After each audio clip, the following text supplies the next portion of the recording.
there was one other thing here, and it has to do with missions. Of course, Luther O'Connor is one of two presidents pro tempore in the Philippines. They have two annual conferences for geographic regions. It's just difficult for, they don't have a whole lot of churches in either one, but the two sections are really quite separate. Luther put forward a petition for consideration at the convening general conference for the formation of a formal missions agency for the Global Methodist Church. So this fits into a larger concern, and you'll notice a lot of detractors of the Global Methodist Church saying they don't even have a formal missions agency. They don't even make mission a part of their apportionments, their missional, their mandatory giving for the local church. Any non-American churches signing on from the developing world are not going to see any money. GMC is not going to care for non-Western churches nearly as well as the United Methodist Church. All these churches in Africa that are jumping ship thinking that the GMC is going to take care of them, GMC is going to leave them blowing in the wind. They've got no money for them. They've got no aid for them. Now, that's automatically not true. There's already been a very common practice within the GMC for American annual conferences to partner with non-American annual conferences that we call missional partnerships. And so I'm in the Heartland Annual Conference. We partner with Kenya, Ethiopia, and I think there's another American conference as well that partners with them. Same conference. So, and then the president's pro tempore, know the leadership over there, and money has already been sent for different missionaries and stuff. But it's true, the amount of money being sent by the GMC over to Africa, the Philippines, Eastern Europe, is not commensurate with what the United Methodist Church was sending over. I'm not sure how much the UMC is going to be able to send over now with coffers being depleted. But even so, there are different models of mission. And what the United Methodist Church had, which I was frustrated with, was you had this huge bloated bureaucratic middleman. A local church would be paying between 9 and 13% of its annual budget, usually, into shared apportionments, the biggest line item being world giving, world mission. Anyway, this is where a lot of the mission dollars came from, and then it was spread out over UMCOR, United Methodist Committee on Relief, UMVIM, Volunteers in Mission. There was GBGM, General Board of Global Missions. They had missionaries around the world who actually started looking a lot more like bureaucrats than missionaries.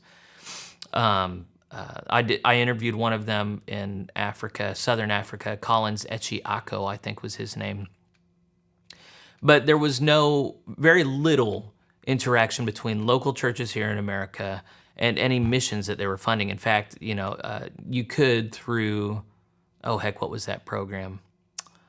They had a program where the Advance is what it was called, where you could give directly to a specific mission and you could try and establish an official relationship with a mission. But that was the exception rather than the rule. And there was a lot of intermediaries in between an American church and a non-American church that they were supposedly funding.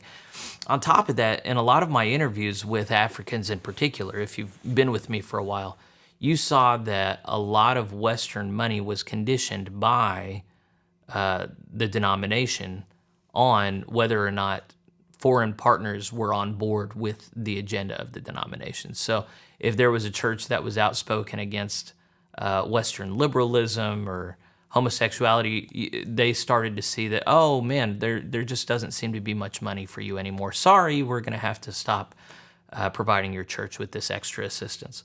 They noticed that if they were big and bold about taking a moral stand against the West, then the West was not going to give them money anymore.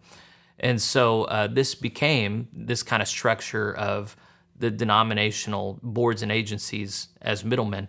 That became something that actually hurt a lot of faithful churches and helped a lot of churches and leaders like Andy Emanuel, like this Jefferson Knight guy, who were willing to kind of sell out their people for the sake of getting Western money.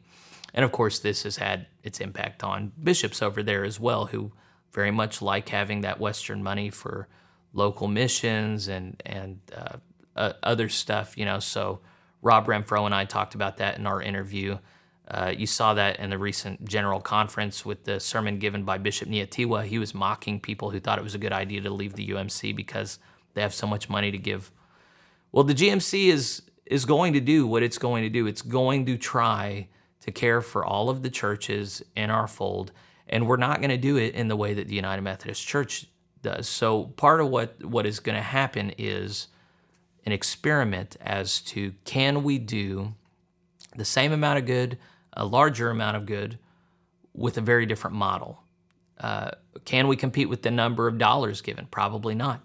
But if you look at the American government, if you look at large bureaucratic agencies, the amount of money thrown at something does not guarantee efficacy. A lot of times you're just putting money in a leaky bucket and it leaks out everywhere in lots of directions and doesn't necessarily do good. So I would be of the mind that a lot of that has happened in the United Methodist Church. Is there a way for the Global Methodist Church not to mandate giving upon American churches, but to provide a structure, a cultural norm that provides for impoverished churches around the world? So this is the conversation that has been had over time, and different people have different ideas. Right now, there is no official Global Methodist entity for missions. There is no official missions agency.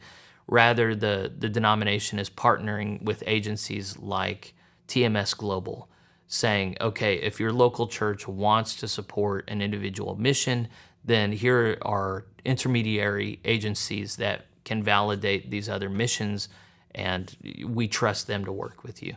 But the conversation is not over, and there are many people in the GMC who want an official missions agency. So what you'll see on the page here is a petition that was submitted to Lamar Oliver, who's the petition secretary of the Global Methodist Church, and it is to establish a mission organization. The petition, to add the new paragraph, is actually titled Certification of Mission Organization. Mission organizations, plural. So, well, and I'm not sure, I read it over once and I'm not clear if this is actually wanting, well, we can just read it together. It's not long. Spoiler alert, it looks like it's not going to be able to be considered as part of the perfunctory package that everybody gets, because it lays outside of those areas that is the aegis of this particular conference. But I think they're planning on having it translated to all the languages and voted on anyway. It takes 2/3 of all delegates voting to put something on the agenda that wasn't there, isn't there. So they're going to be putting this forward for consideration. One, to promote and encourage organic missional efforts, Global Methodist Conferences shall endorse and help promote mission organizations as missional partners with congregations around the globe through a streamlined certification process. A certification attests to the credibility of a mission organization and that it meets the standards defined in the procedures below. These procedures provide a means for conference and endorsement and maintain the accountability of mission organizations. So I understood the fundamental nature of this. I don't think it's to establish a missions agency for the GMC. I think it's actually to promote a norm or an expectation that Global Methodist Conferences say, here are the different certified agencies that local churches can and should work with. What's the purpose? To ensure that mission endeavors supported by churches are fully aligned with the values and doctrines upheld by the GMC. B, to promote awareness of missions and provide avenues for local churches to engage with certified mission organizations and to encourage the organic and grassroots formation of future mission organizations within the GMC. C, to provide robust support and endorsement for certified missions organizations, including promotional assistance, access to churches within the conference, funding opportunities, resource allocation, volunteer recruitment, and church partnerships. D, to cultivate a culture of collaborative missions among certified organizations, fostering synergy and mutual support. E, certification does not guarantee partnerships with GMC churches or funding. It is meant for conference endorsement of mission organizations. Non-certification does not disqualify a mission organization from working with the GMC churches. What it does is it grants an opening to mission organizations for possible partnerships with GMC churches.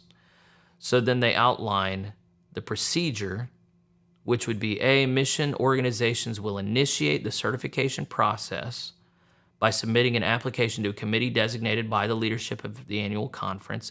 This application should encompass essential details such as organizational leadership, historical background, legal identity, financial practices, and mission and doctrinal statements. B, upon receipt of the application, the committee will deliberate and reach a decision through a majority vote to approve the application. All applications shall undergo a standardized review process. The deliberation shall be based on a set of standards that aligns with the mission and values of the GMC. These standards shall be made accessible to the applicants by the committee. If approved, the organization will be endorsed to the cabinet or conference leadership team for final certification. I'm going to skip these last bits, but I'll read the rationalization. Since we do not have a centralized missions agency in the GMC, there is a necessity to encourage a culture of mission and global connectedness at the local church and conference levels. While acknowledging the valuable partnerships we have with the international mission organizations like One Mission Society and Samaritan's Purse, among others, it is equally crucial to nurture diverse grassroots missions initiatives within the GMC community. Therefore, this petition purposes a framework for certifying and maintaining accountability for such initiatives at the conference level. So those are all the signers in the Mega Manila Annual Conference. And this is not a bad plan. I don't want to badmouth this plan at all. This is a workable alternative to having a centralized missions agency. It doesn't mandate that any additional funds are paid. We're not talking about increasing the mandatory payments of the local churches. This is just elective, and it solves this problem of we're a local church here in America. We can't go overseas and verify what missions are real and which ones aren't, what are good faith actors and who are just trying to get money from us. So we need to have some help in knowing how to spend missional dollars effectively. Okay, annual conferences are now tasked with the responsibility of creating a board responsible for certifying who the good actors are abroad and who we can work with.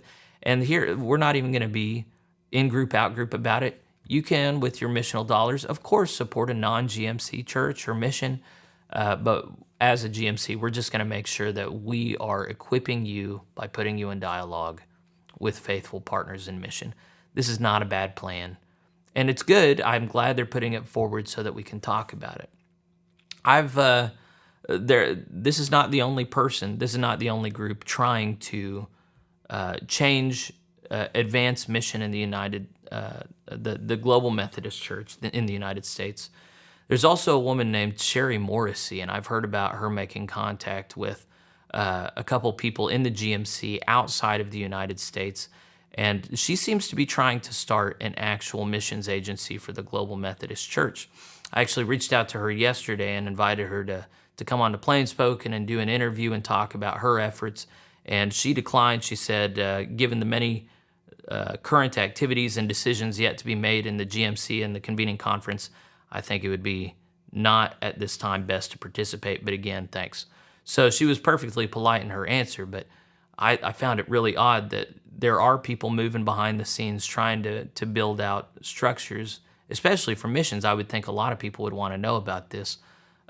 So I had a hard time explaining this, but we do, the GMC is not going to be ambivalent about mission, and we are going to make sure that we are using the bounty of our blessings for the good of others and not just sitting on it. I know there's a stereotype caricature that lefties have of evangelicals where we're just all about power and money and we just want to sit on hordes of money and be in control of our own churches and not have any dialogue between us and people on the outside. And I just don't think that's going to hold up in the GMC. I've seen way too much interest in missions and connection, not just in America, but abroad. The Global Methodist Church is almost certainly eventually going to be an American minority denomination. There's no reason why African and Asian Methodists should not become the majority in this denomination. And Americans will be the richest, probably, but we would be funding the work of the larger church. What I've imagined for the missional standards of the denomination is I want it to be a cultural norm that all churches have a sister church within the GMC. and that privileged churches intentionally partner with not so privileged churches economically, and that long-term relationships are established where the pastors of those churches are in regular communication with each other, but you also have laity within those churches communicating with each other. In the era of Starlink and widespread internet connectivity, I actually think that this can be done for the first time in history reasonably well, and that Western churches can actually fund some of the stuff required for connecting well. But when we're talking about certifying what churches and missions abroad are legitimate and what ones aren't, I think it's good for local churches to set aside the time and the energy to establish those relationships and have a prolonged period of partnership over the course of decades, really. I imagine my church eventually having a relationship with a church in Kenya or better in Ethiopia, where we're just helping them grow and gain order and solid standing over the coming years, and that becomes part of the DNA of my church. And we're not sending it to some intermediary. We're not dealing with some certifying agency. We're just dealing directly with the church. And I think that's the kind of work that actually needs to get done to help cure Americans of our kind of insular, self-referential culture. Missions so often become something that's kind of about patting ourselves on the back and kind of using the dollars that we're spending as kind of like a photo op to make ourselves feel good about ourselves. But the reality is that anytime you have a legitimate partnership, it's not all one way. Like the benefits are two ways. And so that's what I think would be the most ideal setup, is if presidents pro tempore and other conference leadership just put a lot of continuous pressure on local churches to start these partnerships with other churches abroad in the missional area that's been established for each conference, and that it just becomes the norm, the cultural norm within our conferences to have these partnerships established over a prolonged period of time. That's what I'm hoping happens. I haven't heard other people talking about that particular setup. So far, it's just been conference to conference. But I think my plan, I think this idea I have is realistic. So hopefully I put this out later today and I get some good responses as to how feasible it is. So